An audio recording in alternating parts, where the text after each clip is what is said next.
भारत में अति प्राचीन तीर्थ स्थान नैमिषारण्य है, जो कि तीर्थ शतयुग का तीर्थ है और चक्र तीर्थ के नाम से प्रसिद्ध है।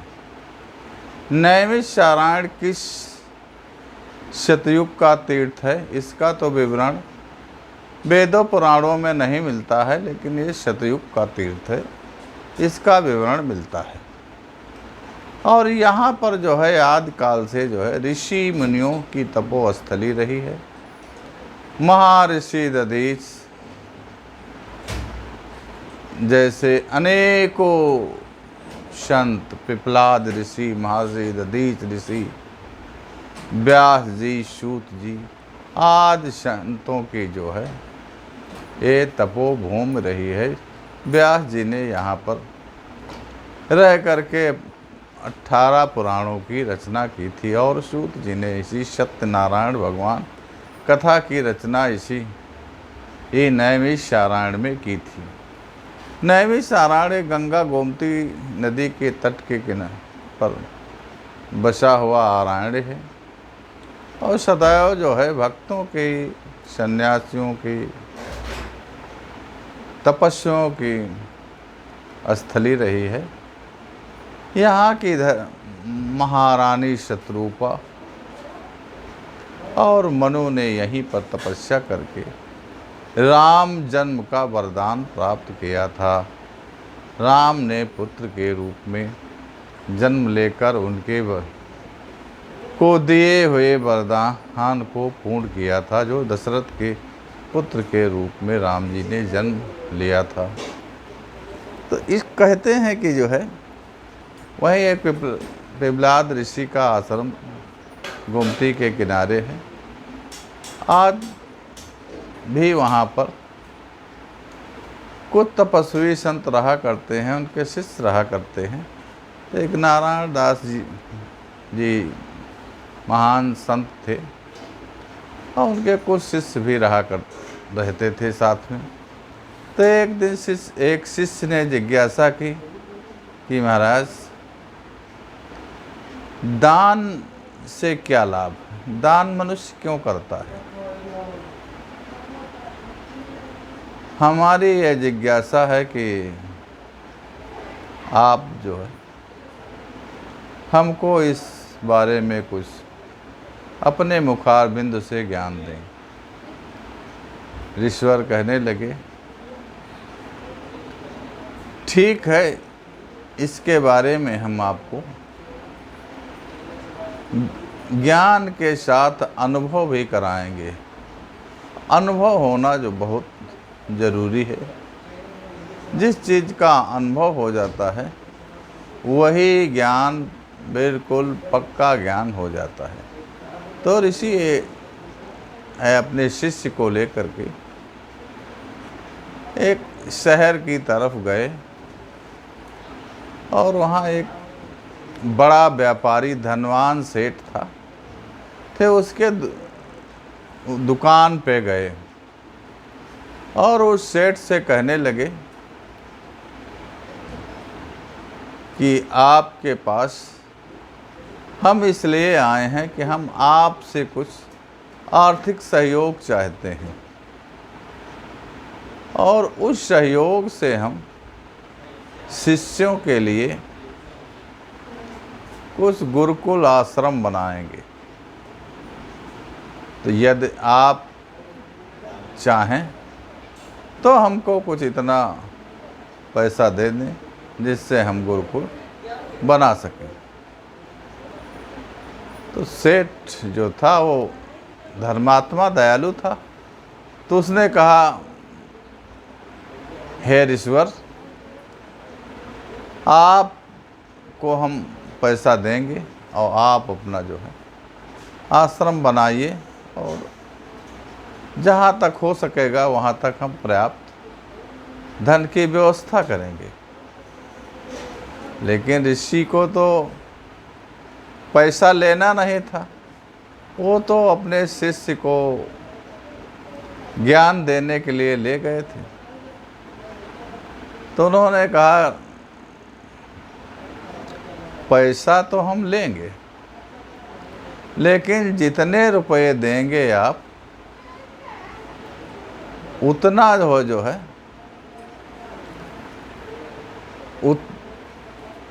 ये खराऊं आपके सर पर हमारा शिष्य मारेगा।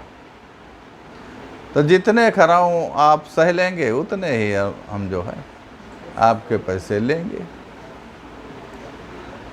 तो इस पे तो जो सेठ जी के अधीनस्थ थे तो नाराज हो गए, लेकिन सेठ जी ने उनको मना किया, कहा नहीं नहीं, कहा ईश्वर हमको स्वीकार है, और सर नीचे झुका दिया, कहा आप अपना कार्य कीजिए और हम अपना कार्य करें। तो ऋषि ने शिष्य की तरफ देखा और दोनों एक दूसरे की तरफ देख करके सेठ के वहाँ से चल दिए बगैर कुछ कहे सुने, और चले आए। फिर जो है दूसरे दिन दूसरे शहर में जा रहे हैं तो एक वहाँ भी जो है धनवान सेठ था, उसके पास गए और कहा हम कि बहुत भूखे हैं और हमको आप भोजन करा दीजिए। तो वो सेठ तो पैसे वाला था, लेकिन उसकी भावनाएं जो थी शुद्ध नहीं थी।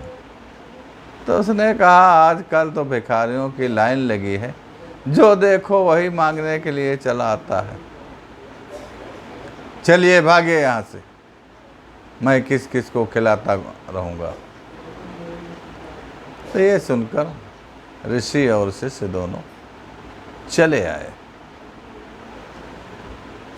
फिर अगले दिन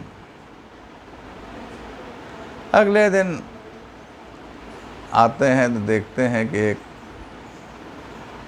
उसी वन में एक पेड़ के नीचे तपस्वी बैठा हुआ और अपनी तपस्या में लीन है। तो शिष्य कैसे कहते हैं देखिए ये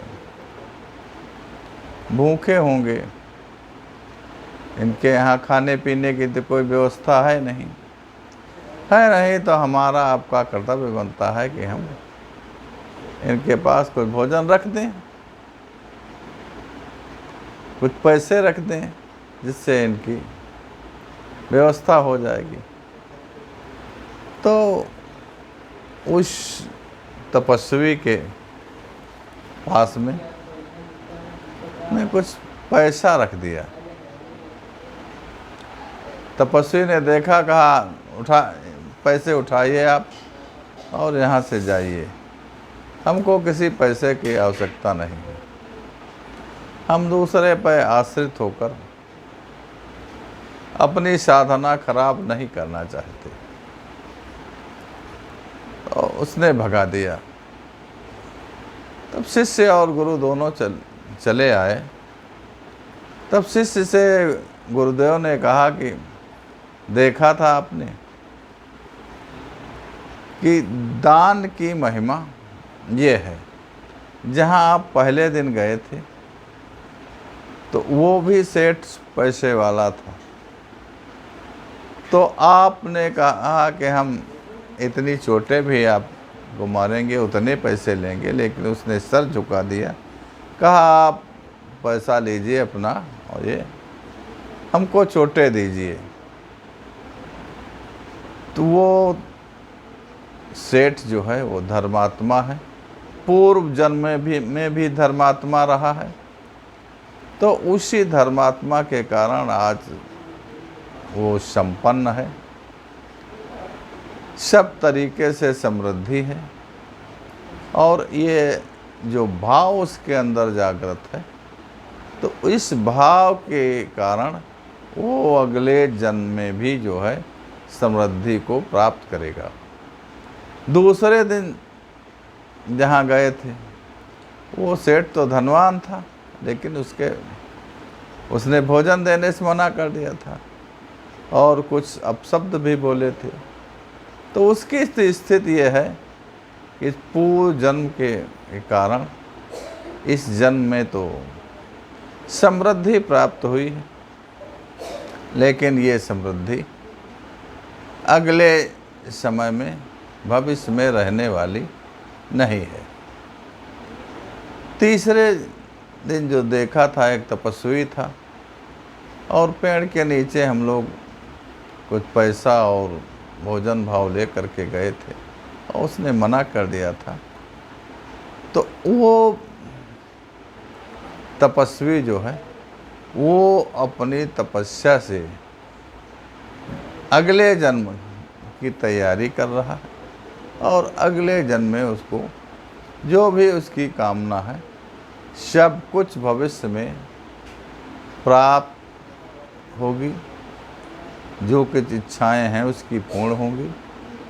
तो दान का फल ये है, जिस तरीके की जिसकी भावना होती है, जिस तरीके का जिसका कर्तव्य होता है, तो उस तरीके का फल दान निर्धारित करता है।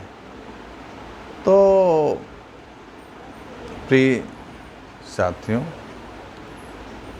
दान चाहे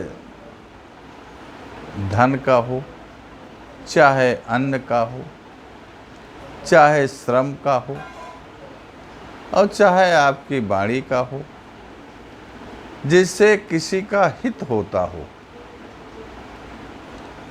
आपके द्वारा जिससे किसी का हित होता हो, चाहे वाणी से हित होता हो, चाहे धन से हित होता हो, जिस भी व्यवस्था से किसी का आप हित कर सकते हैं, परोपकार कर सकते हैं, वो व्यवस्था आपकी दान की श्रेणी में आती है। और दान का फल सदैव ही जो है आपको पूर्ण प्राप्त कराने वाला होगा। दान कभी निरर्थक नहीं होता।